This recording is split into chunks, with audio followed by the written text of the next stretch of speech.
से कंटिन्यू करते हैं अपनी क्लास 7 मैथमेटिक्स का जो पार्ट हम लोगों ने लास्ट टाइम छोड़ दिया था। दक्षता अभ्यास 6 को आज सॉल्व करेंगे। और सॉरी, मैंने काफ़ी दिनों तक वीडियो अपलोड नहीं किया, बिज़ी हो गया था। अभी तक काफ़ी एग्ज़ाम थे और चुनाव भी लग गया था तो टाइम नहीं मिल पाया इसके लिए। लेकिन अभी मैंने फिर मेरी लोकेशन चेंज हो गई है तो मैंने फिर एक नया सेटअप किया हुआ है। तो अभी देखते हैं, कंटिन्यू करेंगे, कोशिश करते हैं इस बार ख़त्म कर लूँ। और ठीक है, टाइम ज़्यादा वेस्ट नहीं करते हैं, इधर शुरू करते हैं क्लास 7 मैथमेटिक्स। एक बार और माफ़ कीजिएगा, मैंने काफ़ी दिनों तक वीडियो अपलोड नहीं किया। थोड़ी सी दिक्कतें आ जाती हैं, हमारी लोकेशन चेंज हो जाती है तो अभी यहाँ पर देखिए, हम लोगों ने लास्ट टाइम सॉल्व कर लिया था। और एक बार फीडबैक बता दीजिएगा इस बार ये जो हम पढ़ा रहे हैं आपको। पहले तो हम बोर्ड के सामने खड़े होकर पढ़ाते थे, लेकिन अब हम आपको इस तरीके से ट्यूशन की तरह हम यहाँ पर आपको पढ़ा रहे हैं। तो इसमें प्रश्नों कुछ फ़र्क, बेहतर कौन था? बेहतर तो पहला वाला ही था, ये तो बस मेरी मजबूरी है। बताइएगा कमेंट से ज़रूर आपका क्या सुझाव है, कौन अच्छा लगा। ठीक है, दक्षता अभ्यास 6। ठीक है, तो यहाँ पर कुल लगभग 15 प्रश्न है। एक एक प्रश्नों को हम यहाँ पर फटाफट सॉल्व करते हैं। तो दक्षता अभ्यास 6 का पहला प्रश्न यहाँ पर देखते हैं। ठीक, तो पहले यहाँ पर लिख लेते हैं दक्षता अभ्यास।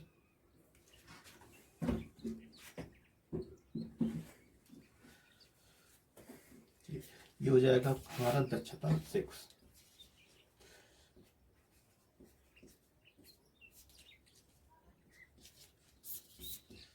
देखिए, एक मिनट, ये क्या आपको दिखाई दे रहा है या नहीं, मैं भी कंफर्म कर लेता हूँ।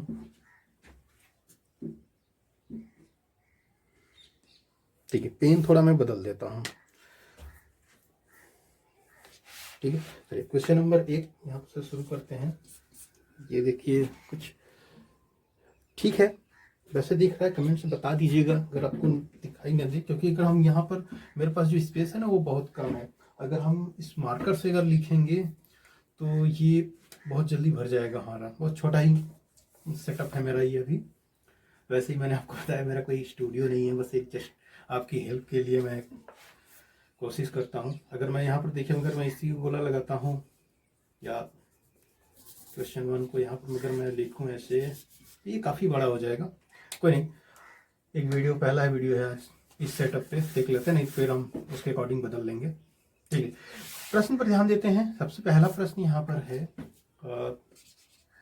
पहला प्रश्न है यहाँ पर देखिए, समीकरणों को हल कीजिए।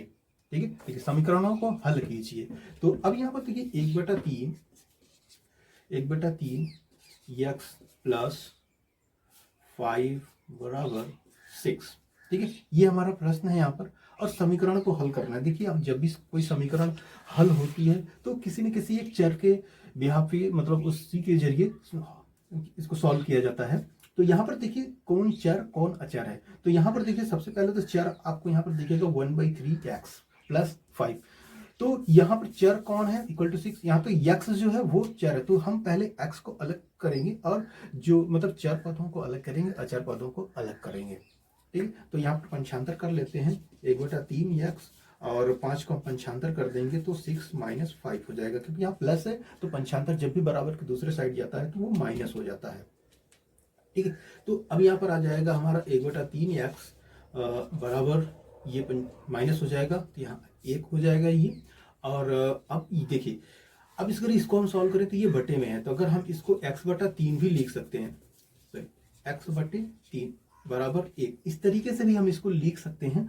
और x का गुणा हो जाता है हमेशा, जब भी कोई गुणांक में होता है, यहाँ पर जब अगर हम अलग में लिखते हैं इस तरीके से लिखा होता है, तो अगर गुणा होता है तो किसी संख्या का, वो हमेशा अंश में होता है, ऊपर वाले हिस्से में। जैसे x है यहाँ पर गुणे के रूप में है, गुणे के रूप में जो होगा वो हमेशा ऊपर गुणा होता है, x/3 हो जाएगा। तो x बराबर, अगर आप देखिए, हम आपको पंचांतर बताए थे, जब भी पंचांतर करते हैं प्लस और माइनस का जब पंचांतर करते हैं तो वो प्लस और माइनस अपोजिट में चेंज हो जाता है। अगर प्लस है तो माइनस हो जाएगा, माइनस है तो प्लस हो जाएगा। लेकिन गुणा भाग में जब पंचांतर किया जाता है तो यहाँ पर भी वही सेम चीज होता है। देखिए 3 जो है वो x के बटे में है, मतलब यह भाग है। तो अब अगर हम इसको पंचांतर करेंगे तो इस साइड जो आएगा वो गुणा में बदल जाएगा, तो यानी 1 × 3, तो x बराबर जो हो जाएगा वो हो जाएगा 3। ये हमारा हो गया आंसर, x बराबर 3। और थोड़ा सा लिखने में टेढ़ा हो गया, कोई नहीं, मैं इसको सेटअप कर लूँगा, अभी तो पहला वीडियो है इस वजह से हो रहा है। ठीक है, क्वेश्चन नंबर दूसरा इसमें देखते हैं। क्वेश्चन नंबर 2 जो है, मैं थोड़ा सा सेंटर पे बैठा हुआ था ना, तो इस वजह से हाथ से लिखने के चक्कर में मेरा सेंटर पाइज हो गया, कोई नहीं। अब मैं यहाँ पर कॉर्नर पे बैठ गया हूँ। अब देखिए क्वेश्चन नंबर 2 देखते हैं, मतलब पहले का ही दूसरा क्वेश्चन नंबर बी। यहाँ पर देखिए 0.6 माइनस 1.2 एक्स प्लस 3 बराबर -3। दूसरा प्रश्न है 0.6 minus 1.2 x plus 3 equal to -3। ठीक, चलिए इसको सॉल्व करते हैं। यहाँ पर देखिए, यहाँ पर भी सेम कोई कॉन्सेप्ट अपनाएंगे, कौन सा, चर अचर को अलग अलग करना। तो यहाँ पर देखिए, जब हम देखिए हमारी आवाज़ आपको अगर स्लो हो रही होगी ना, तो अभी देखिए हम अभी वीडियो देखेंगे, हम खुद भी इसका फीडबैक लेंगे, खुद से ही करेंगे। अगर थोड़ी भी स्लो होगी, अगर नहीं आवाज़ आ रही होगी, तो हम हेडफोन यूज कर लेंगे। एक्चुअली हेडफोन इस मोड पे थोड़ा सा दिक्कत हो रही है, क्योंकि वायर आगे आ जा रहा है मेरे। तो उम्मीद है आवाज़ सही होगा, और नहीं होगा तो हम नेक्स्ट वीडियो में इसको सुधार लेंगे। प्लीज़ आप भी बताइएगा। और चलिए इसको सॉल्व करते हैं फटाक से। तो यहाँ पर देखिए चर अचर को अलग अलग करते हैं। तो चर देखिए यहाँ पर कहाँ पर है, यहाँ पर है 1.2 एक्स। ठीक, तो इसको हम एक साइड रखेंगे और बाकी अचर पद जो है उसको एक साइड पे। तो यहाँ पर -1.2 एक्स बराबर करेंगे। देखिए ये बराबर हमने लगा दिया यहाँ पर, अभी इन दोनों को मैंने नहीं लिखा है, तो सबसे पहले हम -3 यहाँ पर लिख लेते हैं। अब देखिए, अब इसको हम पंचांतर कर रहे हैं। अभी 0.6 को अगर हम इस तरफ करेंगे तो यहाँ कोई चिन्ह नहीं है, तो ये माइनस हो जाएगा, -0.6। और अभी भी 3 है यहाँ पर, तो जब इसको भी पंचांतर करेंगे तो यहाँ प्लस है, तो ये हो जाएगा माइनस। ठीक है, तो अब देखिए अगर इसको हम यहाँ पर कैलकुलेट करते हैं 1.2 एक्स बराबर, अब अगर हम इसको यहाँ पर जोड़ते हैं तो ये हो जाएगा माइनस और माइनस। जब भी माइनस और माइनस होते हैं, देखिए तीनों माइनस में है, तो ये सभी जुड़ जाएंगे, लेकिन जो चिन्ह आएगा वो माइनस का आएगा। तो यहाँ पर हो जाएगा 3 3 6, ये हो जाएगा 6.6। ठीक है, तो अब यहाँ पर देखिए यक्स की वैल्यू जो है यहाँ पर, अब इसको हम, और देखिए एक चीज तो मैंने भूल गया, यहाँ पर जो माइनस साइन है वो माइनस ही रहेगा। तो एक चीज याद रखिएगा, जब एक अगर पद है बराबर के, LHS RHS दोनों साइड पे अगर एक एक पद है और दोनों के पास अगर माइनस का साइन है, ठीक है, तो ये दोनों एलिमिनेट हो जाते हैं, मतलब कट जाते हैं। अगर ऐसे नहीं काटेंगे तो हम अभी जब भाग देंगे तो वहां से भी कट जाएंगे, हम आपको यहीं पर काट के दिखा दिए। ठीक है, तो अभी देखिए x बराबर जो हो जाएगा 6.6 बटे 1.2, ये पूरा मैंने इसको पंचांतर कर दिया। देखिए अब यहाँ देखिए, अभी जो पहले वाले प्रश्न में था देखिए बटे में था, जब बटा पंचांतर किया तो गुणा हो गया। अभी देखिए गुणे में है ना, ये 1.2 गुणे x होता है ये, तो 1.2 जब x के गुणांक में है, तो हमने जब यहाँ पंचांतर किया तो ये 6.6 के बटे में आ गया।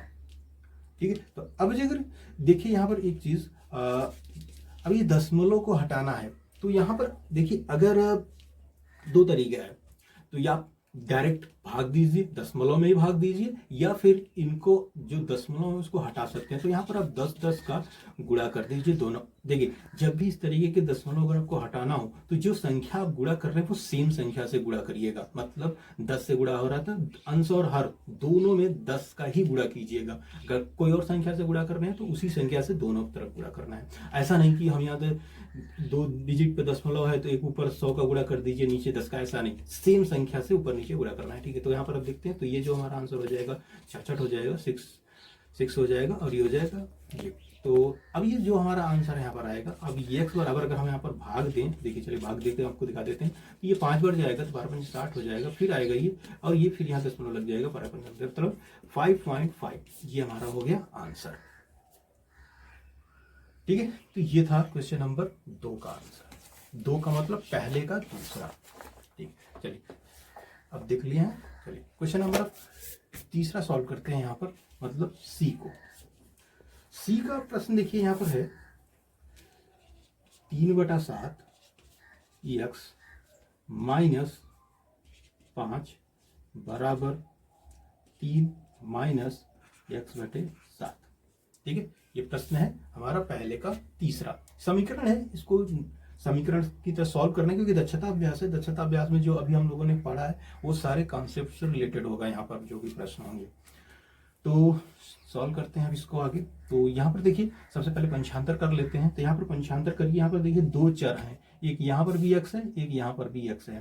तो यहाँ पर हम कैसे करेंगे इसको, तो यहाँ पर पंचांतर करेंगे। तो सबसे पहले तो ये गुणा कर लेते हैं, इधर डायरेक्ट लिख देते हैं 3x/7, और ये जो देखिए यहाँ x/7 है इसको भी इधर ही ले लेते हैं। ये हो जाएगा प्लस x/7 बराबर 3। ये वाला 3 हमने यहाँ डायरेक्ट उतार लिया। अब ये देखिए यहाँ +5 है ना, इसको मंशांतर कर देंगे उस तरफ, ये हो जाएगा +5। तो यहाँ पर अभी देखिए, अब देखिए जब भी जोड़ में, जब भिन्नों का हम जोड़ करते हैं तो अगर दोनों के हर, ऊपर वाले को अंश बोलते हैं, नीचे वाले को हर बोलते हैं, अगर हर दोनों में समान है, सेम है, तो ऊपर जो अंश है वो आपस में हम वैसे ही डायरेक्टली जोड़ देते हैं। तो मतलब 3x, ये हो जाएगा 3x प्लस x/7। अगर आप इसको सॉल्व करेंगे इसका लघुत्तम एलसीएम निकालकर, तब भी ये सेम यही चीज आएगा। ठीक है, तो बराबर, अब ये हम यहाँ पर 8 कर देते हैं। ये हो जाएगा आपका 3x प्लस 1x, और ये हो जाएगा 4x/7 बराबर 8। तो अभी 4x बराबर क्या हो जाएगा 8, 7 गुणे में चला जाएगा, ये हो जाएगा 7। तो 4x बराबर हो जाएगा, और अगर देखिए यहाँ पर अगर गुणा हम करेंगे यहाँ पर, तो आप इस तरीके से भी लिख सकते हैं। अभी मैं गुणा नहीं कर रहा हूँ। देखिए अगर छोटी छोटी संख्या है तो आपको गुणा करने की भी जरूरत नहीं है। यहाँ पर देखिए 4 है, तो मैं x बराबर एक स्टेप और बढ़ा देता हूँ। खैर स्टेप बढ़ाने की जरूरत नहीं है क्योंकि सेम चीज मैं यहाँ लिख दिया हूँ।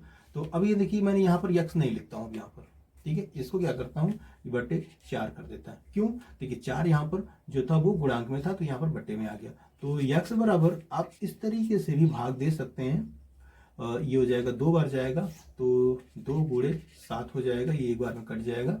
तो x बराबर 2 × 14, ये आपका आंसर हो जाएगा। ठीक है, मेरे थोड़े स्टेप ज़्यादा हैं क्योंकि मुझे समझाना था आपको। ठीक है, और जब आप भी बार बार क्वेश्चन लगाएंगे तो जब आपको उससे बेसिक कॉन्सेप्ट क्लियर हो जाएंगे तो आप स्टेप एलिमिनेट कर सकते हैं, मतलब इसमें से स्टेप आप हटा सकते हैं। लेकिन थ्योरेटिकल क्वेश्चन जो भी होते हैं और आपके जो एकेडमिक क्वेश्चन होते हैं उसमें अगर आप स्टेप ज़्यादा लिखेंगे ना तो ज़्यादा अच्छा होता है, मार्क्स मिलने का चांस काफ़ी ज़्यादा होता है। लेकिन ऑब्जेक्टिव में क्या होता है, जस्ट अपोजिट होता है। ऑब्जेक्टिव में आपको जितनी कम लाइन में अगर आपको आंसर ला सकते हैं वही सबसे बेहतर है, क्योंकि आपको सिर्फ मेन यहाँ के बाद सीधा यहाँ आना होता है। ऑब्जेक्टिव टाइप में यहाँ लिखने के बाद इसमें क्या हो रहा है इससे कोई मतलब नहीं है, बस यहाँ के बाद आपको ये आना होता है x बराबर 14। आपको एकदम सही सटीक आंसर मिलना चाहिए। आपने इसके बीच में क्या किया है किसी से कोई मतलब नहीं है। ठीक है, क्योंकि 4 ऑप्शन होते हैं उनमें से एक चुनना है, आपको वहाँ डिटेल्स कुछ भी नहीं बताना होता है। तो ठीक है, ये हो गया C, और इसमें बचा है लास्ट D ऑप्शन। तो इसमें चौथा एक और प्रश्न है, उसको भी देख लेते हैं।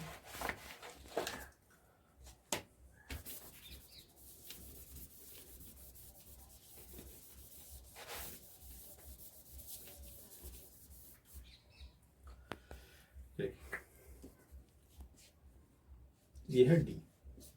ठीक है, प्रश्न है यहाँ पर 3 5x - 7 प्लस 2 9x - 11 बराबर 4 8x - 7 7। ठीक है, देखिए समीकरण था इसलिए हमने यहाँ पर लिख लिया है। इसके आगे नीचे सॉल्व करिए। जो थ्योरेटिकल प्रश्न है उम्मीद है आपको दिख रहा होगा, नहीं दिखेगा तो मैं आपको पढ़ के सुना दूंगा यहाँ पर। ठीक है, लेकिन अभी समीकरण है तो इसको तो लिखना ही है। तो अब यहाँ पर सेम कॉन्सेप्ट बनाते हैं। यहाँ पर देखिए चर अचर जो है उन सबको एक साइड करेंगे और बाकी जो अंदर है उनको एक साइड पे करेंगे। तो यहाँ पर देखिए सबसे पहले तो ये जो ब्रैकेट है इनको हम तोड़ देते हैं, ब्रैकेट अलग अलग कर देते हैं। तो यहाँ पर ब्रैकेट तोड़ेंगे तो यहाँ पर देखिए ब्रैकेट के बाहर है 3 का गुणांक है, इस ब्रैकेट में 9x - 11 में 2 का गुणांक है, और 8x - 7 में 4 का गुणांक है। तो ये गुणा करके हम इन सबको अलग अलग कर देते हैं। तो 5 क्या है 15 हो जाएगा, ये हो जाएगा 15x माइनस, देखिए जब भी गुणांक होगा तो दोनों में होगा, 2 पद है यहाँ पर तो दोनों में होगा। तो 3 × 5 = 15 और 3 × 7 = 21 प्लस 2, ये हो जाएगा 18x 2 2 18 माइनस 11 दूना 22 बराबर 8 चौक 32x माइनस 7 चौक 28 माइनस 5। ठीक है, अब चलिए अब इसमें चर अचर को एक साइड कर लेते हैं। तो पहले हम चर वालों को कर लेते हैं एक साइड। 15x यहाँ 18 है तो प्लस 18x, और उसके बाद इधर 2 ही चर है और एक इधर है, तो ये हो जाएगा, देखिए यहाँ पर प्लस साइन है तो ये हो जाएगा -32x। अब बराबर लगाएंगे, बराबर के बाद यहाँ पर जो संख्या थे पहले हम वो उतार लेंगे, -28 -5। देखिए अभी हम सॉल्व नहीं कर रहे, बस आपको 75 कैसे लिखते हैं वो हम दिखा रहे हैं, पर -28 और -5 हो गया ये। अब इस तरफ के जो है ये है -21 है -22 है, तो इनको भी उस तरफ कर लेते हैं बराबर के, तो ये हो जाएगा यहाँ पर +21 और ये हो जाएगा +22। ठीक है, ये चीज हो गई यहाँ पर। तो अब चलिए इसको सॉल्व करते हैं यहाँ पर। अब देखिए इसको अगर हम यहाँ पर सॉल्व करेंगे तो 15 और 18 ये आपका कितना हो जाएगा 33x। ठीक है, तो ये हो जाएगा आपका 33x। देखिए मैं आपको यहाँ पर इसको एक स्टेप और कम कर देता हूँ, कोई जरूरत नहीं है यहाँ पर लिखना, बस मैं आपको यहाँ दिखा देता हूँ। देखिए 15 और 18 33 हो जाएगा, 33 में से ये देखिए यहाँ पर माइनस है तो ये 32 है, एक माइनस हो जाएगा, मतलब 33 में से 32 माइनस हो जाएगा तो बचेगा यहाँ पर x बराबर। और अब यहाँ पर सेम चीज में अब यहाँ पर देखिए क्या होगा, तो ये माइनस माइनस है और ये प्लस प्लस है, तो माइनस माइनस को यहाँ पर देखिए आपका हो जाएगा 28 और 5 तो 33 हो जाएगा, ये -33 हो जाएगा, और ये हो जाएंगे आपके, इसमें से माइनस होगा ये 21 और 22, इन दोनों को अगर हम जोड़ेंगे तो ये हो जाएगा हमारा 41, तो ये 41 नहीं 43 होगा, ये 2 1 3 हो जाएगा और ये हो जाएगा 2 2 4, तो ये आएगा यहाँ पर आंसर आपका 10। ठीक है, तो ये जब माइनस हो जाएगा तो ये प्लस वाला ज्यादा साइन है तो ये आ जाएगा आंसर 10, तो x बराबर जो होगा वो 10 आ जाएगा। देखिए साइन वही आता है जो संख्या बड़ी होती है, देखिए यहाँ पर देखिए जो 43 है उसकी संख्या पॉजिटिव है, धन है, इस वजह से जो रिजल्ट आएगा धन आएगा। और नहीं तो अगर यहाँ आप सॉल्व करेंगे तो ऐसे सॉल्व करेंगे 43 - 33। ठीक है, इसको आप ऊपर कर दीजिए, रिजल्ट 10। तो ये हो गया, देखिए क्वेश्चन नंबर 1 के चारों प्रश्न हो गए हैं। प्लीज आप थोड़ा सा अपना फीडबैक शेयर करिएगा, क्योंकि अभी पहला वीडियो है, थोड़ी सी प्रॉब्लम हो सकती है मेरे साथ भी। ठीक है, तो कंटिन्यू करते हैं। अब अगले क्वेश्चन नंबर 2 देखते हैं। 2 को देखने से पहले मैं इसको हटा देता हूं।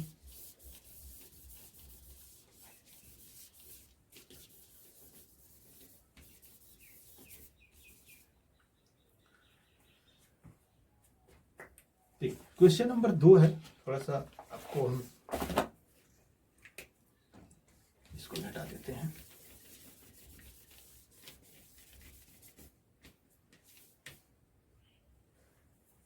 क्वेश्चन नंबर 2 है, किसी संख्या के 5 गुने से उसका 3 गुना घटाने पर शेषफल 8 आता है, वह संख्या बताइए। किसी संख्या के 5 गुने से, ठीक है, देखिए अब क्या आप यहाँ पर समीकरण हमें बनाना है। ठीक है, किसी संख्या के 5 गुने से, तो माना संख्या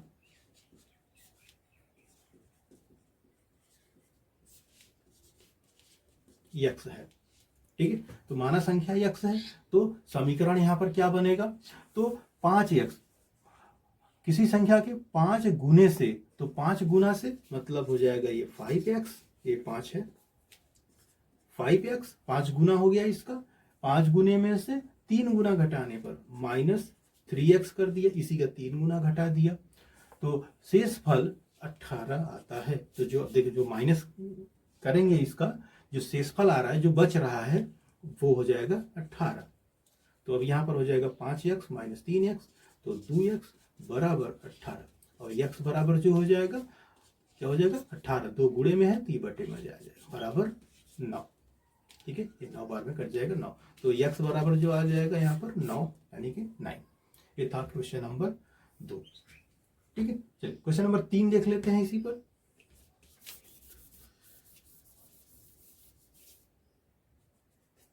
क्वेश्चन नंबर 3 देखिए, क्वेश्चन नंबर जो 3 है,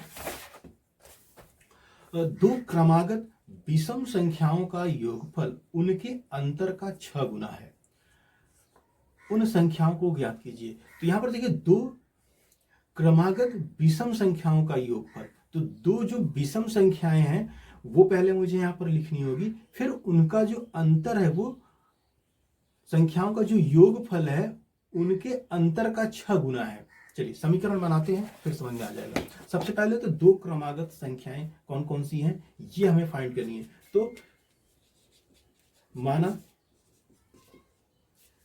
दो क्रमागत, देखिए थोड़ी हिंदी हमारी सही नहीं है,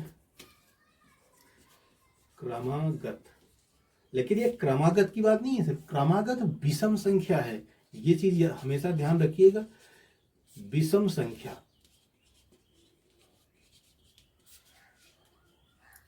है। तो हम पहला मान लेते हैं यहां पर आपका 2x सम संख्या हो जाएगा, प्लस 1 करेंगे तो ये विषम संख्या हो जाएगा, ये हो जाएगा पहला। ठीक है, और दूसरा जो होगा 2x, अब इसमें कितना ऐड करेंगे, 2 ऐड करेंगे, 2x प्लस 2 करेंगे तो वो सम हो जाएगा। तो यहां पर हम करते हैं 3, तो ये हो जाती है क्रमागत संख्याएं। देखिए पहला होगा 2x प्लस 1, दूसरा होगा 2x प्लस 3। 2x जो होता है वो सम होता है, एक जोड़ेंगे तो विषम हो जाएगा। अब फिर उसी 2x में अगर हम 3 जोड़ेंगे तो वो विषम हो जाएगा। अगर हमें तीसरा ज्ञात करना होगा तब क्या करेंगे, 2x प्लस 5। चलिए, लेकिन यहां सिर्फ 2 की जरूरत है। तो देखिए अब इसमें हम क्या करेंगे, पहले एक समीकरण बनाते हैं। तो समीकरण पर बनाने से पहले देखिए प्रश्न देखिए, तो क्रमागत विषम, देखिए ये वर्ड प्रॉब्लम है। वर्ड प्रॉब्लम में अगर आपको क्वेश्चन समझ में नहीं आया, ठीक है, यहां पर अगर कोई भी दिक्कत हो गई, आपने सही से समझा नहीं क्या स्टेटमेंट में ये बोल रहा है, तो ये समीकरण आपका हमेशा गलत हो जाएगा, फिर सही आंसर कभी नहीं आएगा। ठीक है, तो वर्ड प्रॉब्लम में क्या कहा जा रहा है इस पर आपको विशेष ध्यान देना है। एक एक लाइन समझना है आपको, कम से कम 2-3 बार पढ़िए, नहीं समझ में आ रहा है तो 4 बार पढ़िए, लेकिन अच्छे से जब समझ में आ जाए तभी समीकरण बनाना प्रयास करिए। ठीक है, तो यहां पर देखिए दो क्रमागत विषम संख्याओं का योगफल, तो सबसे पहले इनका योगफल, तो जो योगफल है तो 2x प्लस 1 ये पहली संख्या हो जाएगी, प्लस 2x प्लस 3, जैसा उसने प्रश्न में कहा वैसा हमने कर दिया। इनका योगफल बराबर है किसके, उनके अंतर का 6 गुना। अंतर का मतलब दोनों को अगर हम घटाएंगे तो उनके अंतर का 6 गुना है। तो यहां पर देखिए 6 का इसमें हम गुणा कर देंगे और इन दोनों संख्याओं को 2x प्लस 1 ये हो जाएगा एक, माइनस करेंगे 2x प्लस 3 से। ठीक है, ये पहली संख्या, दूसरी संख्या, इन दोनों को माइनस किया, दोनों को अंतर आ जाएगा दोनों का, और उनका अंतर जो होगा वो 6 गुना, तो मैंने यहाँ गुणा कर दिया। चलिए अब समीकरण को सॉल्व करते हैं यहाँ पर। तो समीकरण को सॉल्व करेंगे तो यहाँ से देखिए ब्रैकेट के सामने कोई गुणांक नहीं है, तो हम डायरेक्टली इसको हम लिख सकते हैं 2 plus 1 plus 2x plus 3, x है ये, तो बराबर यहाँ पर हो जाएगा 6, और इसको हम इस तरीके से लिख सकते हैं, ब्रैकेट को हटा देते हैं। अब 2x प्लस 1, अभी माइनस का गुणा हो जाएगा तो माइनस 2x, और ये हो जाएगा माइनस 3। ठीक है, तो इस तरीके से हमारा माइनस है यहाँ पर, देखिए तो ब्रैकेट के जब ये टूटेगा तो ये दोनों पर माइनस का ही गुणा होगा।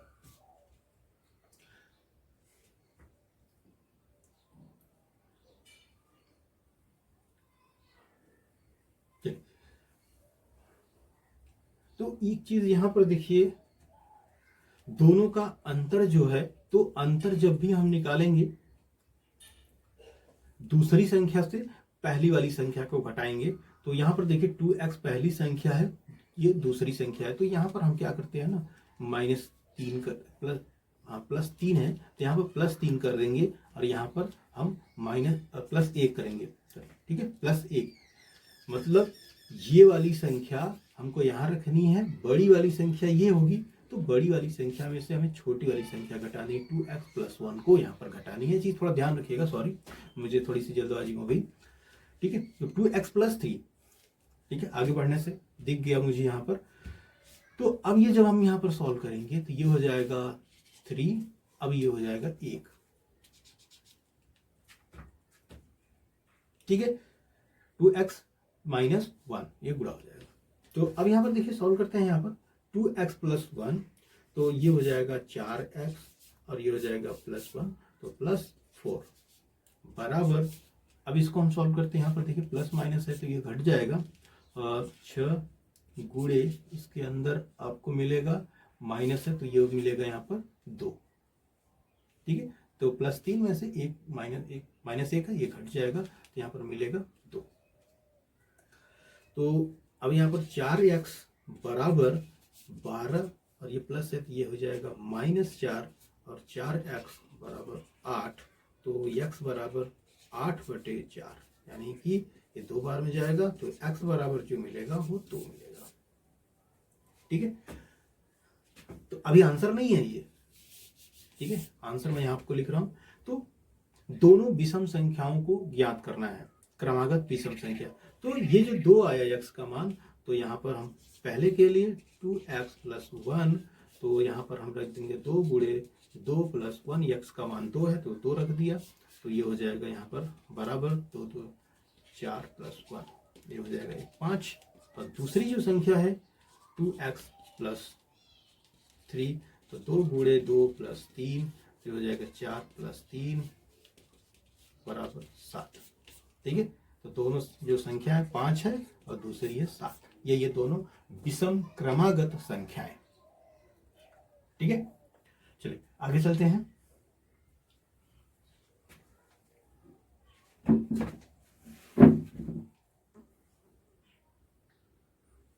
चलिए इसको हटाते हैं यहां से।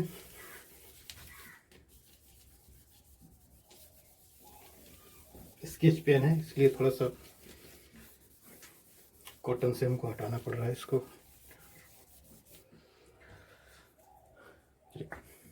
क्वेश्चन नंबर 4 देखते हैं यहाँ पर। देखिए क्वेश्चन नंबर 4 जो है, एक व्यक्ति एक बाग में कुल फूल चुनता है। फूल मतलब चुनना का मतलब फूल तोड़ता है। वह इन फूलों को 1/2 भाग माली को दे देता है और 1/2 भाग फूलदान के लिए दे देता है और 1/6 भाग अपने पुत्र को दे देता है और 1/18 भाग अपनी पुत्री को दे देता है तथा शेष एक फूल अपनी पत्नी को भेंट करता है। तो उसने कुल कितने फूल चुने थे, मतलब वो बगीचे से कुल कितने फूल तोड़ा था। तो यहाँ पर देखिए मैं सबसे पहले सबको अलग अलग यहाँ पर पहले लिख देता हूं। तो पहला है, तो माना व्यक्ति ने x फूल चुने थे। ठीक है, चुनता है, चुनता का मतलब तोड़ता है। किसको किसको कितना देता है, 1/2 भाग। तो यहाँ पर माली के आगे हम लिख देते हैं 1/2 भाग और फूलदान में 1/4 भाग दे देता है। पुत्र को यहाँ नहीं लिखते हैं, यहाँ लिखते हैं पुत्र को दिया इसने 1/6 भाग और पुत्री को दिया इसने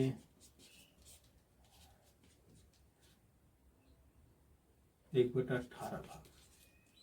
ठीक है, पत्नी को शेष एक फूल दे देता है। तो यहाँ पर पत्नी को इसने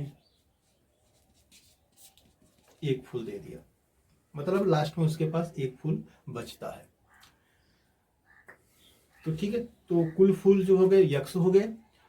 तो अब इसके अकॉर्डिंग देखिए जो यहाँ पर है ये लिखा गया जो 1/, है ना, तो ये हो जाएगा x के फॉर्म में। ठीक है, तो इसको हम यहाँ पर लिखेंगे टोटल फूल उसने कितना है।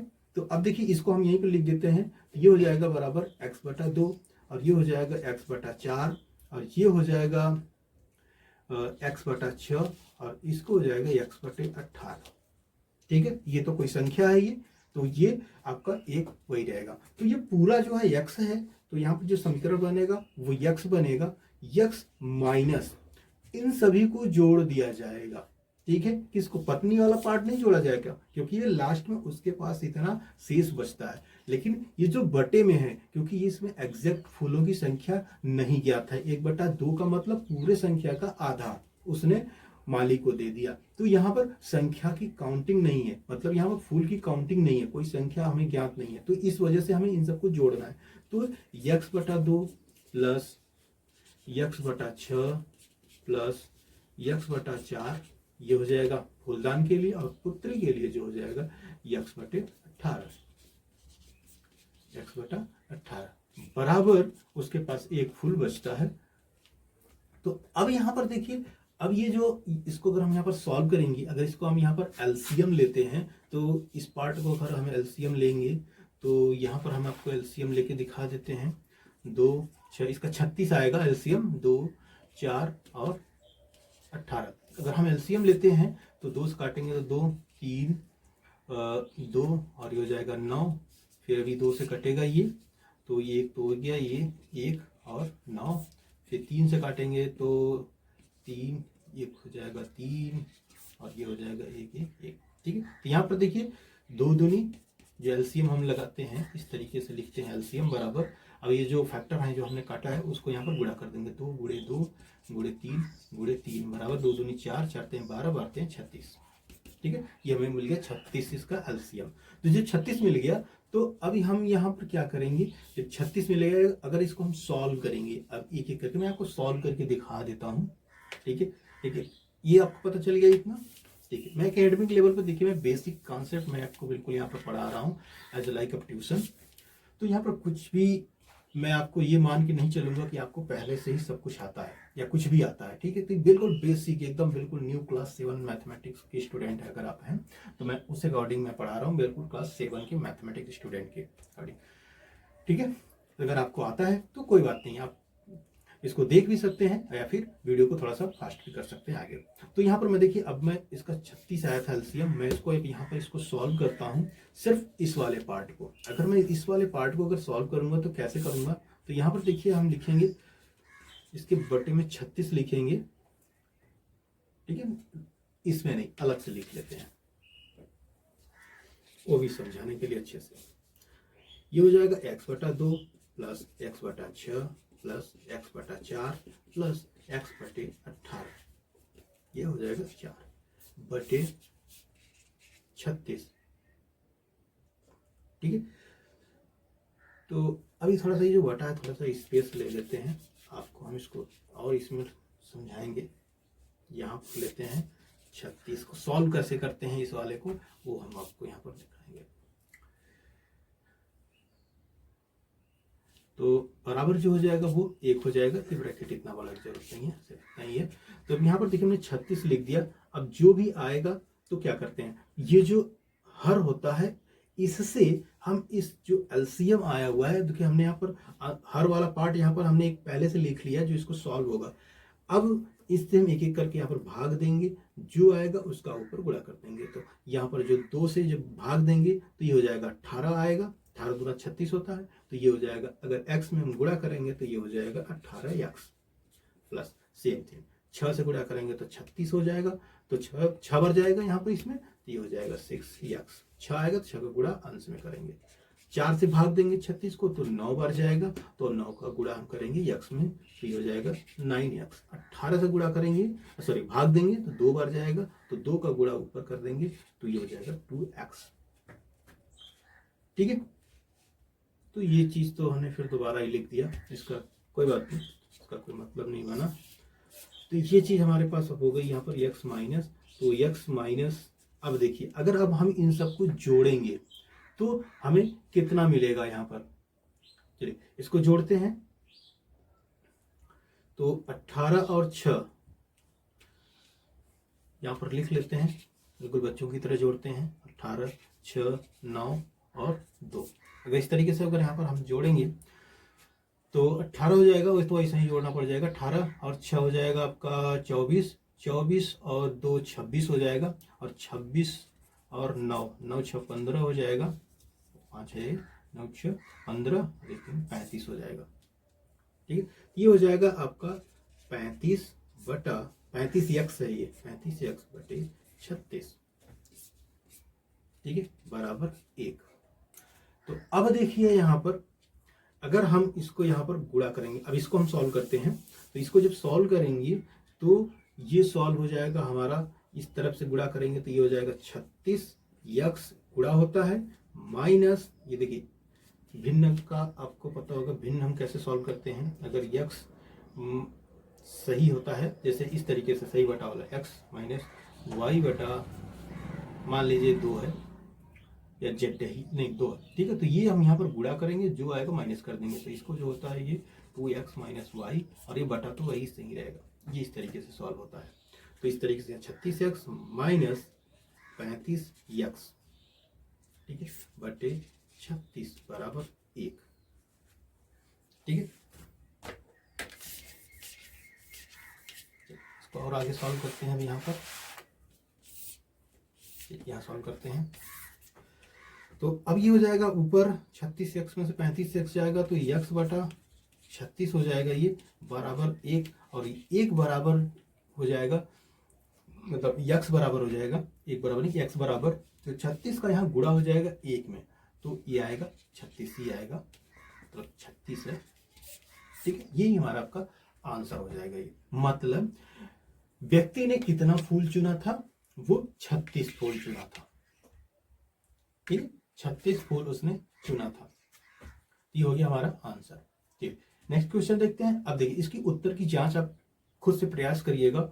सेम ये जो 36 है आप इस वाले समीकरण में रख दीजिएगा।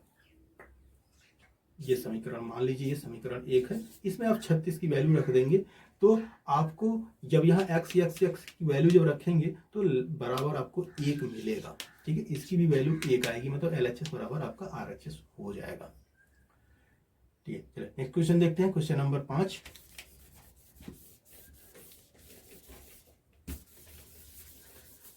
थोड़ा सा बोर्ड गंदा होने लगा ज्यादा।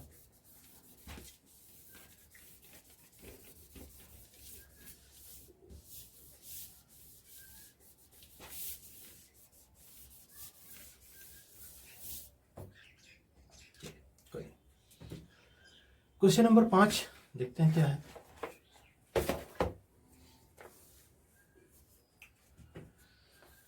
रबिया और एबी की आयु में 2 वर्षों का अंतर है। रबिया और एबी के आयु में 2 वर्षों का अंतर है। यदि रबिया की उम्र एबी की आयु के 2 गुनी में 6 वर्ष कम हो तो दोनों की आयु ज्ञात कीजिए। तो यहां पर सबसे पहले किसको हमें मानना है। क्वेश्चन नंबर 5, रबिया और एबी की आयु में 2 वर्षों का अंतर है, तो सबसे पहले एक को आपको मानना होगा। तो माना रबिया की आयु, माना रबिया, ये या है अजीब सा बन गया, रबिया की आयु x वर्ष है, ठीक है। तो एबी की आयु कितनी होगी, तो एबी की आयु कितनी हो जाएगी, x माइनस 2 वर्ष। क्यों, देखिए सॉरी, रबिया और एबी की आयु में 2 वर्षों का अंतर है, तो 2 वर्षों का अंतर है। अगर आप एबी को x मानेंगे तो रबिया में x माइनस 2 करेंगे, क्योंकि 2 वर्षों का अंतर है। अब दोनों चीज भी कर सकते हैं। 2 वर्षों का अंतर है का मतलब सिर्फ अंतर है यहाँ पर, ठीक है। वो छोटी है ऐसा शब्द यहाँ नहीं लिखा गया है, तो आप इसमें 2 वर्ष बढ़ा भी सकते हैं, ठीक है। तो 2 वर्ष का अंतर तब भी आ जाएगा, ठीक है। तो अब हम यहाँ पर हमने मान लिया रबिया बड़ी है, एबी छोटी है 2 वर्ष रबिया से, ठीक है। तो अब इसको हम सॉल्व करते हैं यहाँ पर, ठीक है। अब इसको हम समीकरण बनाते हैं। समीकरण कहाँ बनेगा, देखिए अगले वाले स्टेटमेंट में। यदि रबिया की उम्र एबी की आयु के 2 गुनी में 6 वर्ष कम हो, यदि रबिया की उम्र, तो रबिया की उम्र क्या है, x है, तो x बराबर क्या है, कंसेप्ट क्या दिया गया है, एबी की आयु के 2 गुने में, तो एबी की आयु जो है उसके 2 गुने में, तो 2 गुणे एबी की आयु कर देते हैं, ये हो गया, एबी की आयु का दुगुना हो गया। फिर 6 वर्ष कम हो, लीजिए 6 वर्ष हमने घटा दिया। देखिए कितना आसान बना यहाँ पर समीकरण हमारा बनाना। जैसा जैसा उसने प्रश्न में बोलता गया हम वैसे ही लिखते गए, ठीक है। देखिए बहुत आसान होता है, लेकिन तभी आसान होगा जब प्रश्न आप अच्छे से समझ जाएंगे तभी, ठीक है। वर्ड प्रॉब्लम बहुत ही आसान होता है, लेकिन काफी लोगों को ये समझ में नहीं आता है। क्योंकि जल्दबाजी अगर इसमें हो गई। प्रश्न अगर आपको समझ में आ गया तो ये बहुत आसान है। ठीक है, आगे बढ़ते हैं। तो अब इसको सॉल्व करते हैं। तो नॉर्मल इक्वेशन बन गया। अगर इतना बन गया तो तुम्हारा सॉल्व ही हो जाता है। तो फिर अब इसमें तो कोई लफड़ा है ही नहीं। तो 2x - 4 - 6 4 है। 2x - 4 ये हो जाएगा, इसका गुणा हो जाएगा 2 और 2 का भी गुणा हो जाएगा -6। तो यहाँ पर हो जाएगा, अब पंचांतर कर देते हैं। यहाँ पर x -2x 2x कहाँ से आया माइनस, ये देखिए यहाँ पर बराबर के हम इसको बाएं साइड पे ले गए हैं, बराबर -4 और -6। तो अब यहाँ पर देखिए दोनों घट जाएंगे। 2x में से एक x घट जाएगा तो आपको बचेगा x, लेकिन चिन्ह कौन सा आएगा, मैंने अभी आपको बताया था पहले क्वेश्चन में कि जो बड़ा होगा वही आएगा। ये हो जाएगा माइनस, बराबर। अब ये दोनों माइनस माइनस है, ये आपस में जुड़ जाएंगे। तो ये कक्षा 6 में हम लोग पढ़ चुके हैं। इस वाली जो कॉन्सेप्ट में वो बहुत पढ़े थे, वहां पर बहुत लॉजिक, बहुत एग्जांपल हम लोगों ने लगाया था।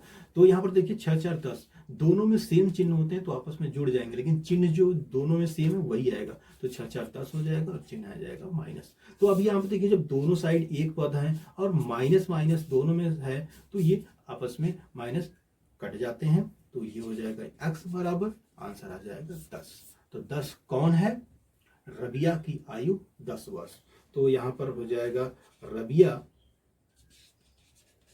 बराबर 10 वर्ष और AB की आयु जो होगी तो AB बराबर, तो x - 2 है यहाँ पर, तो इसको सॉल्व करेंगे तो 10 में से 2 घटा देंगे तो बराबर 8 वर्ष। ठीक है, देखिए हमारा वीडियो थोड़ा लंबा बन जाता है, बस कोशिश मैं करता हूँ आपको पूरी तरह से अच्छे से समझ में आ जाए।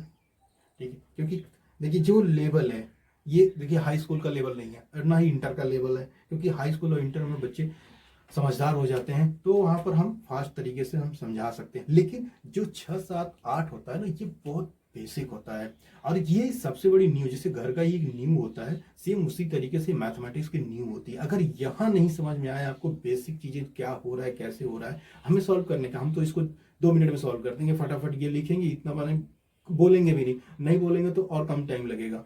ठीक है, तो आंसर लाना है हमारे लिए बड़ी चीज नहीं है, हम आपको समझाना चाहते हैं बस अच्छे से। एक बार अगर समझ में आ जाएगा तो फिर ये लाइफ लॉन्ग आपके लिए स्ट्रांग हो जाएगा। क्योंकि कोई कक्षा 7 में ही अगर चीजें अगर बोरिंग लगने लगेगा मैथमेटिक्स, क्योंकि अगर फास्ट होगा तो बोरिंग हो जाएगी, फिर समझ में नहीं आएगी, फिर हाई स्कूल में प्रॉब्लम होने लगती है। तो फिर क्या करते हैं बच्चे, फिर मैथ से बहुत दूर भागना शुरू कर देंगे। लेकिन अभी से अगर उनका इंटरेस्ट बन जाएगा तो फिर मैथ को वो अपना फ्रेंड समझ लेंगे। चलिए क्वेश्चन नंबर 6 को देखते हैं। क्वेश्चन नंबर 6 देखिए, पिता की आयु उसके पुत्र की आयु की 4 गुनी है। पिता की आयु उसके पुत्र की आयु की 4 गुनी है। 6 वर्ष बाद पिता की आयु पुत्र की आयु के 2.5 गुनी से 6 वर्ष अधिक हो जाएगी। तो दोनों की वर्तमान आयु ज्ञात करिए। चलिए, माना पुत्र की आयु हम पहले लिख लेते हैं। तो माना पुत्र की आयु देखिए x वर्ष है। यहां जो हम मानते हैं ना, ये आपके ऊपर है, कोई फिक्स नहीं है कि हम पुत्र की आयु माने, आप पिता की आयु भी मान सकते हैं। आप पिता की आयु बराबर x वर्ष मान सकते हैं। फिर जो लॉजिक इसमें बोला जाएगा, जो प्रश्न बोला जाएगा उसके अकॉर्डिंग आप लिखेंगे। अभी मैं एक और लाइन लिखता हूं, फिर मैं आपको बताता हूं तो क्लियरली। तो पिता की आयु क्या हो जाएगी, तो पिता की आयु बराबर क्या होगी, देखिए पिता की आयु उसके पुत्र की आयु की 4 गुनी है। तो मतलब जो पुत्र है वो x वर्ष होगा तो पिता की आयु 4x हो जाएगी। मतलब पिता की आयु 4 गुनी है, अपने लड़के की आयु के 4 गुनी है। अगर आपने पिता की आयु आपने पहले मान लिया है x, तो आपको इसको 4 से भाग देना पड़ेगा। ठीक है, तो यहाँ पर पुत्र की आयु x/4 करनी पड़ेगी। फिर तो वो थोड़ा सा डिफिकल्ट हो जाएगा, आपको अजीब लगेगा सॉल्व करने में। इस वजह से हम आसान चीजों को यहाँ पर मान लेते हैं ताकि हमें कैलकुलेशन में कोई दिक्कत ना हो। ठीक है, तो अब यहाँ 2 चीजें हो गई। तो अब देखिए एक कॉन्सेप्ट यहाँ पर है 6 वर्ष बाद। 6 वर्ष बाद, तो 6 वर्ष बाद पहले इन दोनों की उम्र भी निकालेंगे, क्योंकि जो समय होता है वो इस दुनिया में सभी लोगों पर सेम अप्लाई होता है। ठीक है, अगर आपकी उम्र 2 वर्ष बढ़ेगी, 2 वर्ष बाद, 2 साल बाद आपकी उम्र भी बढ़ेगी, आपके बच्चों की भी उम्र बढ़ेगी। ऐसा नहीं है कि आपकी उम्र बढ़ जाए, बच्चा का उम्र वहीं रहे। तो जो वर्ष होगा, जो समय होगा, वो सभी के लिए, सभी प्राणी के लिए एक ही होता है। तो यहाँ पर 6 वर्ष बाद, 6 वर्ष बाद आयु, 6 वर्ष बाद आयु, तो यहाँ पर हम पुत्र की आयु लिखेंगे पहले। तो पुत्र की आयु कितनी हो जाएगी, x प्लस 6 वर्ष, सॉरी प्लस होगा यहाँ पर, 6 वर्ष हो जाएगी, 6 वर्ष बाद हो गई। तो पिता की आयु कितनी हो जाएगी, तो पिता बराबर हो जाएंगे, देखिए मैं पिता की आयु यहाँ पर लिख रहे हैं, मैं अच्छे से लिख देता हूं, बाद, ये सॉरी मैं क्या लिख दिया हूँ, बाद होगा यहाँ पर, बाद सॉरी। तो ये हो जाएगी पुत्र की आयु। देखिए थोड़ा सा मैथ में इन सब चीज़ों पर मत जाइएगा, ज़्यादा गलती होती है तो मुझे भी अच्छा नहीं लगता। देखिए अब इस जैसे सब, ठीक है, पुत्र की आयु, पुत्र की आयु, हम यहाँ पुत्र भी लिखेंगे तब भी अपने पुत्र की आयु में बोल भी दे रहा हूँ। अब पिता की आयु, पिता की आयु, ठीक है, अब ये सही है कक्षा 6 के बच्चों के लिए, अब ये बेहतर है। पिता की आयु कितनी हो जाएगी, 4x प्लस 1 किस लिए भाई, 6 होगा, 6 वर्ष, ठीक है, 6 साल बाद। तो ये हो जाएंगे 6 साल बाद, बच्चा भी 6 वर्ष बड़ा हो गया और पिता भी 6 वर्ष बड़ा हो गया। तो अब प्रश्नानुसार देखते हैं, अब आगे एक इक्वेशन बनाएंगे प्रश्नानुसार। अब क्या कहा जा रहा है, देखिए हम प्रश्न पे देखते हैं। देखिए 6 वर्ष बाद पिता की आयु, आयु के 2.5 गुने से, 6 वर्ष बाद पिता की आयु, सॉरी पिता की आयु पुत्र की आयु के 2.5 गुने से 6 वर्ष अधिक है। तो 6 वर्ष बाद, अब यहाँ पिता की आयु, तो पिता की आयु 4x प्लस 6 बराबर पुत्र की आयु के 2.5 गुने से, तो 2.5 को देखिए हम 5/2 लिखते हैं यहाँ पर, तो 2.5 गुना हो जाएगा x प्लस 6, गुणा कर दिया हमने 5/2, 2.5 हो जाएगा ये, तो x प्लस 6 पुत्र की आयु के 2.5 गुने से 6 वर्ष अधिक है। तो यहाँ पर हमने 6 और बढ़ा दिया। चलिए बन गया हमारा समीकरण, सॉल्व करिए फटाफट इसको, ये हमारा हो गया। अब इसी को सॉल्व करेंगे तो दोनों की आयु हमें मिल जाएगी। तो देखिए अब सॉल्व करते हैं यहाँ पर, तो पहले यहाँ पर इसको सॉल्व कर लेंगे। तो 4x प्लस 6 बराबर, अगर हम यहाँ पर 5/2 का गुणा करेंगे तो ये हो जाएगा 5x/2 प्लस ये हो जाएगा 5 30 x बटे, सॉरी x कहाँ से आ जाएगा यार, सॉरी x इसी में है, यहाँ नहीं है, तो 30/2, ठीक है।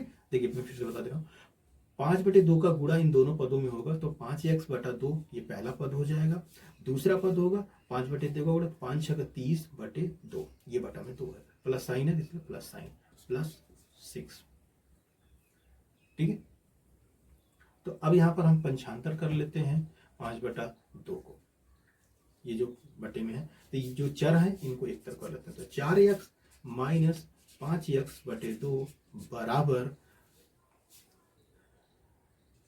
30/2 प्लस 6। देखिए यहाँ पर प्लस 6 है, अभी यहाँ पर मैंने नहीं लिखा है, देखिए यहाँ पर लेफ्ट साइड पे, तो अब यहाँ जब हम पंचांतर करेंगे तो ये हो जाएगा -6। तो अब अगले स्टेप में हमारा हो जाएगा, यहाँ पर गुणा कर देते हैं यहाँ पर, तो 4 दूनी 8x माइनस 5x/2 बराबर, देखिए बराबर में देखिए यहाँ प्लस और माइनस है, ये दोनों खत्म हो जाएंगे, तो ये बचेगा सिर्फ 30/2, ठीक है। तो यहाँ सॉल्व करते हैं इस तरफ, तो ये हो जाएगा हमारा यहाँ के बाद 3x/2 बराबर 30/2। तो अब इसको हम x को सॉल्व करने के लिए क्रॉस मल्टीप्लिकेशन भी होता है, ठीक है, फ्रेच गुणनखंड यहाँ पर हम अप्लाई करते हैं, तो इससे हमारा ये जो बटे हैं वो सॉल्व हो जाएंगे। तो और भी एक चीज होती है यहाँ पर, सेम वही चीज होगा, तो क्रॉस मल्टीप्लिकेशन कर दिए 3x × 2 बराबर 30 × 2, ठीक है। तो अब यहाँ पर हो जाएगा ये 3 दूनी 6x बराबर 60, x बराबर 60/6, ये हो जाएगा, कट जाएगा, एक 10 बार हो जाएगा, तो x बराबर आ जाएगा 10। तो x कौन है? पुत्र, पुत्र की जो आयु हुई 10 वर्ष और पिता की आयु जो होगी तो 4x बराबर 4 गुणे 10 बराबर 40 वर्ष। ठीक है, उम्मीद है समझ में आ गया होगा अच्छे से। अगर कहीं भी कोई भी डाउट होता है तो आप बेझिझक कमेंट से आप क्वेश्चन को पूछ सकते हैं। मैं लाइव हमेशा रहता हूँ, भले ही वीडियो बीच बीच में बनाना भूल जाता हूँ, भूल क्या मतलब कहीं बिजी हो जाता हूँ, लेकिन लाइव में हमेशा रहता हूँ, आपके कमेंट्स में हमेशा देखता रहता हूँ। ठीक है, ये हो गया क्वेश्चन नंबर 6। अब क्वेश्चन नंबर 7 देखते हैं।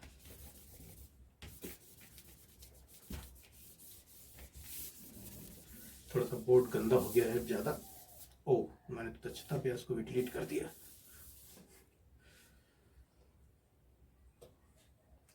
कोई नहीं, दक्षता अभ्यास सबको पता है, दक्षता अभ्यास पढ़ा रहे हैं, जब हट ही गया तो पूरा ही हटा देते हैं।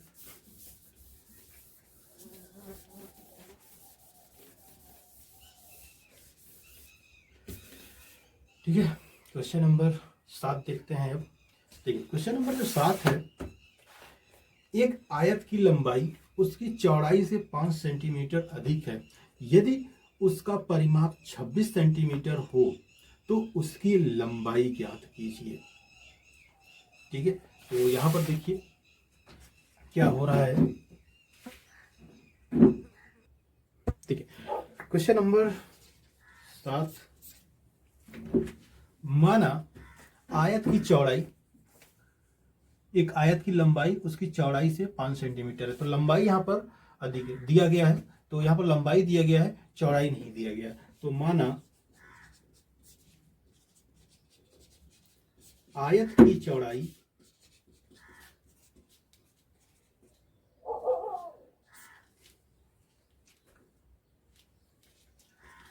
x सेंटीमीटर में है सभी, तो सेंटीमीटर लिख लेते हैं, ये हो जाएगा। तो लंबाई बराबर क्या होगी, चौड़ाई से कितना अधिक है, 5 सेंटीमीटर, तो x + 5 प्लस होगा ये सेंटीमीटर।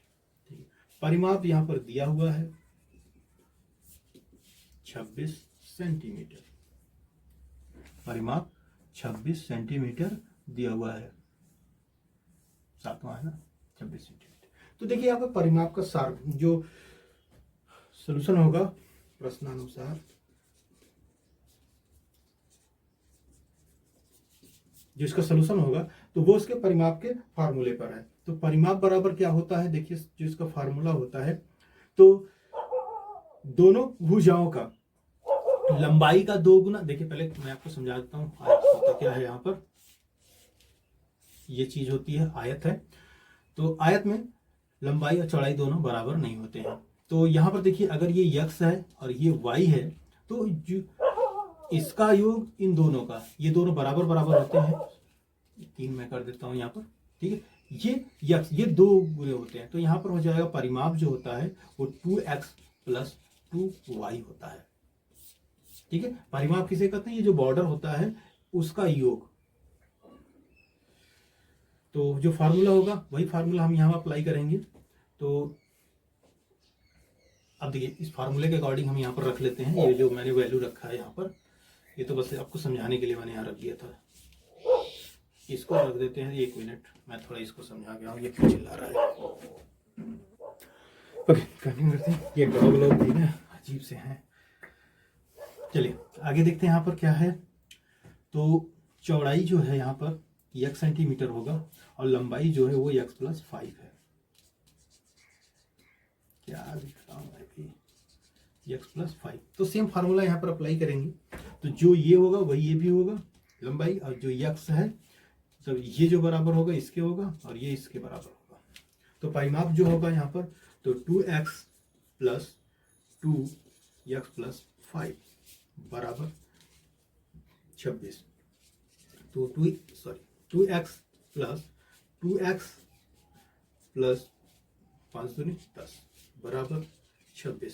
तो ये दो एक्स जो हो जाएगा ये 4x हो जाएगा बराबर 26 माइनस 10, 10 75 हो जाएगा। तो 4x बराबर 26 में से 10 गया 16, x बराबर 16/4 बराबर 4 बार में जाएगा ये, तो बराबर आ जाएगा 4, यानी कि x बराबर 4। देखिए हमें यहाँ भी x बराबर 4 मिला है, तो यानी कि जो चौड़ाई है वो है 4 सेंटीमीटर। तो लंबाई कितनी होगी बराबर x प्लस 5 बराबर 4 प्लस 5 बराबर 9 सेंटीमीटर। ठीक है, तो लंबाई जो है यहाँ पर आ गई 9 सेंटीमीटर, चौड़ाई 4 सेंटीमीटर। चलिए क्वेश्चन नंबर 8 देखते हैं। ठीक है, अगर कोई डाउट है तो आप कमेंट से जरूर पूछ लीजिएगा।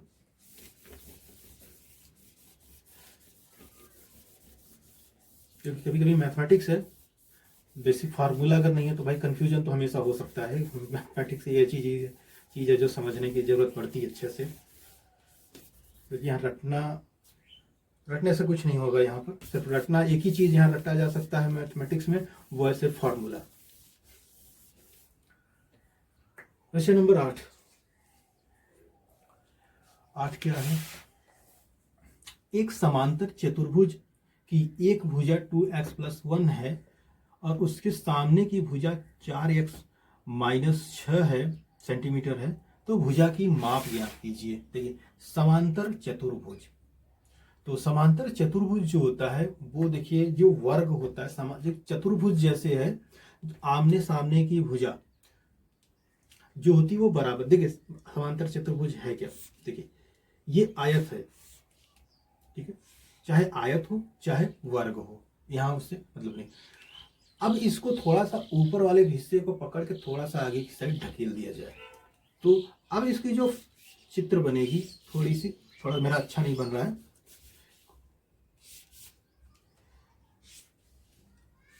अब देखिए इस तरीके से बनेगा। मेरा टेढ़ा हो रहा है, आपको दिख रहा होगा, कोई बात नहीं। देखिए चलिए आप समझ जाएगी। ठीक है, तो यहां अगर ये x है ये y है, तो जो इसका जो माप होगा ना, सॉरी ये 3, वो भी ये x और y ही रहेगा। इसमें ये x है तो ये y ही रहेगा, ये सेम रहेगा और ये भी इसी के बराबर। मतलब इसके जो भुजाओं का जो माप है ना उसमें कोई परिवर्तन नहीं होता है। ठीक है, लंबाई और चौड़ाई जो भुजा है आमने सामने की भुजा हमेशा बराबर ही रहेगी। अंतर कहां पड़ता है? आयत और स्क्वायर के केस में ये सभी कोण जो होते हैं वो 90 डिग्री के होते हैं, लेकिन समांतर चतुर्भुज में अब देखिए इसमें चारों कोण बराबर हैं। समांतर चतुर्भुज में क्या है, ये कंडीशन नहीं फॉलो होता, सिर्फ यहाँ आमने सामने की भुजा बराबर हो सकती है, होती है। ठीक है, बस यही होगा, लेकिन चारों कोण आपस में बराबर नहीं होते हैं, बस वही होता है यहाँ पर समांतर चतुर्भुज। तो इस कॉन्सेप्ट के अनुसार अगर हम यहाँ फार्मूला अप्लाई करें हैं, ठीक है, बस समझाने के लिए मैंने आपको यहाँ चीज बताया था जो भी सवाल में जो यूज होगा। तो याद देखिए एक समांतर चतुर्भुज की एक भुजा, समांतर चतुर्भुज, ठीक है, तो लिख लेता हूं अच्छे से, समांतर चलिए चतुर्भुज है ये, उसकी पहली भुजा, ये क्या लिखा गया, भुजा बराबर दिया हुआ है 2x + -1, ठीक है, ये दिया हुआ है। उसके सामने की भुजा, समांतर चतुर्भुज के पहली भुजा हो गई, और सामने की भुजा, दूसरी भुजा नहीं है, सामने की भुजा है। सामने की भुजा मतलब जो ये पहली भुजा होगी उसके जस्ट सामने, तो इसका है 4x - 6। तो अभी आपको कॉन्सेप्ट देखिए, अभी यहाँ पर आपको पढ़ाना क्या होगा। देखिए अगर ये तो सवाल आपके सामने ऐसे दे दिया गया, मान लीजिए ये सवाल आपके एंट्रेंस एग्जाम में आ गया, तो अब यहाँ पर इक्वेशन आप बनाएंगे कैसे? जब तक आपको समांतर चतुर्भुज की बेसिक पता नहीं होगा तब तक आप इस सवाल को नहीं लगा सकते हैं, कभी भी नहीं लगा सकते हैं जब तक आप समांतर चतुर्भुज के बारे में नहीं जानते हैं। हाँ, रट्टा मार के आप मतलब कुछ नहीं कर सकते, रट्टा मारेंगे कि आप इसमें पहली भुजा तो सामने की भुजा है, जब पहले आपको याद ही हो गया कि हाँ ये आमने सामने की भुजा बराबर होती है, तब तो आपको समांतर चतुर्भुज का बेसिक चीज तो आपको पता ही है। ठीक है, तो समांतर चतुर्भुज की जो बेसिक चीज है वो आमने सामने की भुजा वो हमेशा बराबर होती है। तो यहाँ पर हम 2x माइनस 1 बराबर करेंगे 4x माइनस 6। ठीक है, ये चीज यहाँ पर करेंगे और ये तो प्रैक्टिस करेंगे ना आप, जब सारे कॉन्सेप्ट और क्वेश्चन जब लगाते रहेंगे तो ये हमेशा आपके दिमाग में बैठा रहेगा। तो अब देखिए चलिए इसको सॉल्व करते हैं। तो पंचांतर कर लेते हैं फटाफट। 4x माइनस 6 प्लस 1, तो ये आपका हो जाएगा माइनस 2x बराबर, एक इस तरफ से आ जाएगा, ये हो जाएगा माइनस 5। ठीक है, तो ये कट जाएगी माइनस माइनस, तो x बराबर 5/2, ये आ गया आपका 5/2। तो यहां पर निकालना क्या था, उसकी लंबाई ज्ञात कीजिए।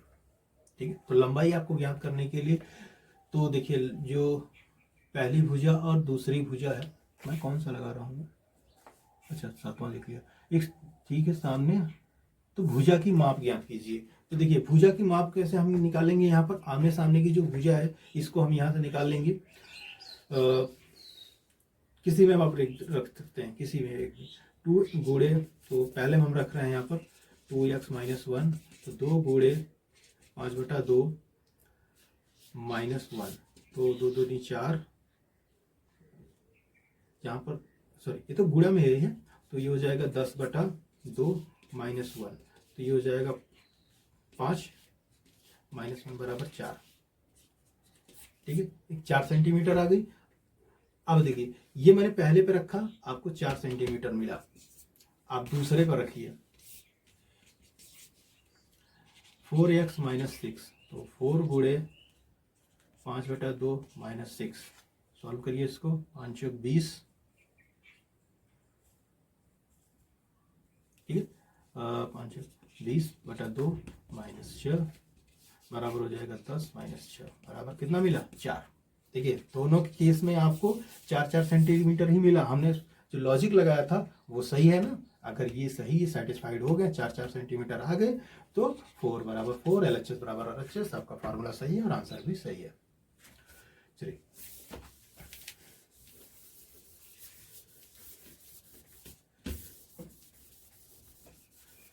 क्वेश्चन नंबर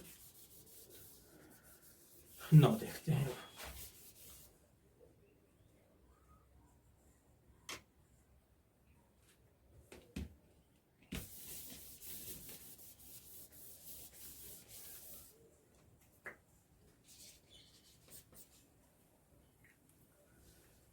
क्वेश्चन नंबर 9 बहुत ही आसान है। सामने एक फिगर दिया हुआ है, देखिए फिगर जो है इसमें भी देखिए कॉन्सेप्ट है, उम्मीद है आपको भी कॉन्सेप्ट पता होगा इसका। देखिए यहाँ कोई नाम दिया नहीं दिया है, मैं दे रहा हूँ ABC, खैर उसके नाम का कोई मतलब भी नहीं है, जरूरत भी नहीं है।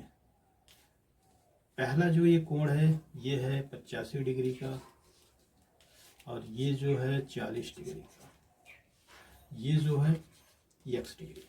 आपको x डिग्री बराबर ज्ञात करना है, कितना आएगा। ठीक है, ये एक त्रिभुज है, आपको पता है त्रिभुज के तीनों कोणों का योग जो होता है वो 180 डिग्री होता है। तो सिंपल आप लगा दीजिए इसमें 85 plus 40 degree plus x degree बराबर 180 डिग्री हो गया। तो x डिग्री बराबर 180 माइनस 85 माइनस 40, खैर जोड़ सकते थे इन दोनों को, कोई दिक्कत नहीं है। अब इसको हम सॉल्व कर लेते हैं यहाँ पर, तो ये आपका आ जाएगा x बराबर, ये आ जाएगा आपका 55 डिग्री। ठीक है, दोनों को जोड़िएगा तो 180 में घटा दीजिएगा। चलिए वो भी कर ही देता हूं मैं भी, तो 85, अगर हम 40 जोड़ेंगे तो हो जाएगा 5 और 8 4 12। ठीक है, 125, तो 180 में से 125 घटा देते हैं, तो ये हो जाएगा 10 में से 5 गया 5, फिर हो जाएगा आपका 7 में से 2 गया 5, और 1 उधार लिया था, ये उधार नहीं, 1 से 0, 55 डिग्री। ठीक है, नेक्स्ट क्वेश्चन देखते हैं। देखिए इस तरह के जो छोटे छोटे क्वेश्चन जो आते हैं ना, बस ये सब फार्मूला बेस होते हैं।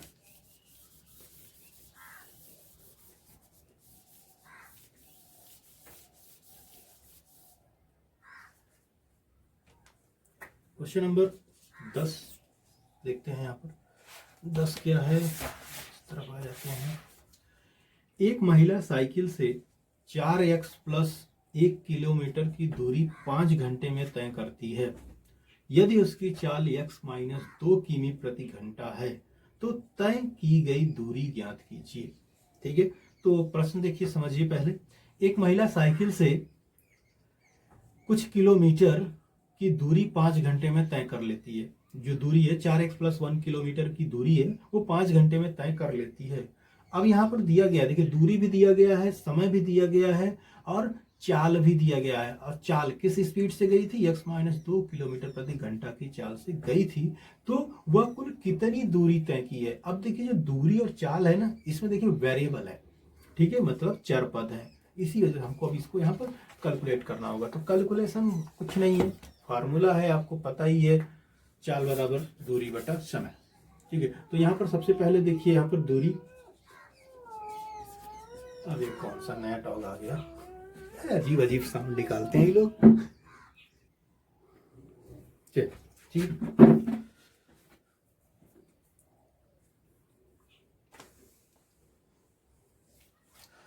इस वीडियो काफी लंबा हो गया है, 1 घंटे के ऊपर चला गया।